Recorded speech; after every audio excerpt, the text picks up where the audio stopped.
এতিয়ালৈকে ৩,৪০০ মানুহ ৰেলেদি আজি হোজাই ষ্টেচনত নামিছিলে আৰু বাছেদি প্লেনেদি ২,৪১৮ মানুহ নামিছিল, যাক আমি গুৱাহাটীত কোৱাৰেণ্টাইন কৰিছিলোঁ। গুৱাহাটী আৰু হোজাই দুই জেগাত কোৱাৰেণ্টাইন কৰা যদি আমি ৰেকৰ্ড চাওঁ, টোটেল এতিয়ালৈকে 6,000 মানুহক আমি কোৱাৰেণ্টাইন কৰিছোঁ। আউট অফ 6,000, 300 এতিয়ালৈকে পজিটিভ হৈছে। তাৰমানে 5% মানুহ টোটেল পজিটিভ হৈছে, যিটো বহুত বেছি ডাঙৰ ফিগাৰ। ইণ্ডিয়াৰ বহুত কম জিলাতে হৈছে যে 5% মানুহ পজিটিভ হৈছে আউট অফ দ্য টেষ্টিং। চ' হোজাই চিটুৱেশ্যনটো বহুতে এলাৰ্মিং হৈ আছে, কাৰণ এই মানুহবোৰ ৰিলিজ হৈ যেতিয়া গাঁৱত যাব, বহুত ক্ষেত্ৰত আমি ধৰি লওঁ যে টেষ্টিঙত নিগেটিভ আছে, কিন্তু কেতিয়াবা যদি তেওঁৰ গুৱাহাটীতহে ইনফেকশ্যন লাগিলে বা জলপাইগুৰিত ইনফেকশ্যন লাগিলে, ৰেলত আহোঁতে লাগিলে, ফাৰ্ষ্ট টেষ্টত কেতিয়াবা আমি গম নাপাবও পাৰোঁ। সেইকাৰণে হোম কোৱাৰেণ্টাইনটো ষ্ট্ৰিক্ট কৰি কৰাটো খুব দৰকাৰ। এই গোটেই কথাবোৰ ডিচিৰ লগত আজি আমি আলোচনা কৰিলোঁ, SP লগত আলোচনা কৰিলোঁ। এখেতসকলৰ কিছু জেনুইন প্ৰব্লেমো আছে নতুন ডিষ্ট্ৰিক্ট হিচাপে, সেইখিনি মই যিমান পাৰোঁ ৰিজল্ভ কৰি দিম। আৰু আমি হোজাই গোটেই ঘটনাৰ ওপৰত চকু ৰাখিছোঁ।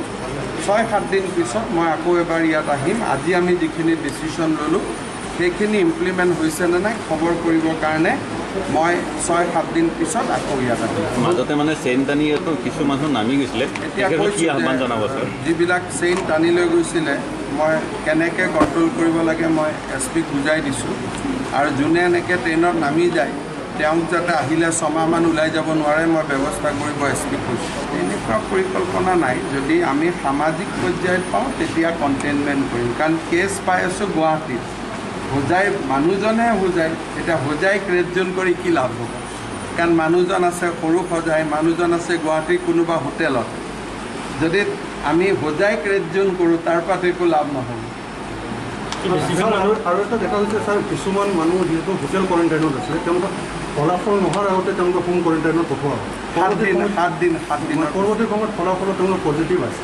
7 দিনৰ পিছত যদিও আমি ঘৰত পঠাওঁ, সি বেমাৰটো কাকো দিব নোৱাৰে। নিজে বেমাৰী হৈ থাকে কিন্তু বেলেগক কাকো দিব নোৱাৰে। মই এইকেইদিন কালি পৰহি বিশ্বনাথ চাৰিআলিত বুজাই দিছিলোঁ। 7 দিন পিছত যদি ধৰক ফেটি সাপ এটা 7 দিন আগত বিষ আছে, 7 দিন পিছত সি ধৰা সাপ হৈ যায়, তাত বিষ নাথাকে, কিন্তু সাপটো সাপ হৈ থাকে। তাৰমানে সি মাক দেউতাকক দিব নোৱাৰে কিন্তু নিজক ট্ৰিটমেণ্ট লাগে। গতিকে আমি মানুহজনক লৈ আহোঁ ট্ৰিটমেণ্ট কৰিবৰ কাৰণে, কিন্তু 7 দিন পিছত ৰিলিজ কৰি গাঁৱত পজিটিভ দেখা পালেও গাঁৱৰ মানুহে তাত ভয় খাব নালাগে, কাৰণ তেওঁ বেলেগক আৰু দিব নোৱাৰে তেতিয়া বেমাৰটো। ক'ভিড হস্পিটেল হোজাইত এখনে আছে, তাত 50খন বেডে আছে আৰু অলৰেডি ফুল হৈ গৈছে। ইয়াৰ পিছত আমি গুৱাহাটীত লৈ গৈ আছোঁ, কাৰণ হোজাইত ডিষ্ট্ৰিক্ট হস্পিটেল আমি যি বনাই আছোঁ 60% কমপ্লিট হৈছে।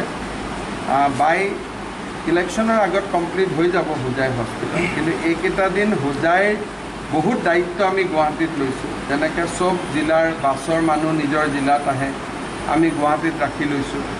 এয়াৰত যি মানুহ আহে আমি নিজৰ ডিষ্ট্ৰিক্টত পঠাওঁ, আমি গুৱাহাটীত ৰাখি লৈছোঁ। আৰু হোজাইৰ পজিটিভ পেচেণ্টটো এতিয়া আমি সোণাপুৰ চিভিল হস্পিটেলত গুৱাহাটীত ৰাখি আছোঁ। গতিকে কামৰূপ মেট্ৰ' এডমিনিষ্ট্ৰেশ্যনৰ পৰা হোজাইক যিমান হেল্প কৰিব লাগে আমি কৰি আছোঁ। ট্ৰেইন দুখনত অহাৰ মানুহ বেছিকৈ দেখি দুখন ট্ৰেইন তাৰ পৰাই বহুত বেছি পজিটিভ ওলাইছে। গতিকে তেখেতসকলক এতিয়া চাই আমি ৰিলিজ কৰিম যিবিলাক নিগেটিভ হৈছে। আৰু গুৱাহাটীত যিখিনি আছে সেইখন ট্ৰেইনৰ মানুহ আমিতো তেওঁলোকক ৰিলিজ এতিয়া নকৰোঁ, সময় লাগিব তেওঁলোকক ৰিলিজ কৰিব।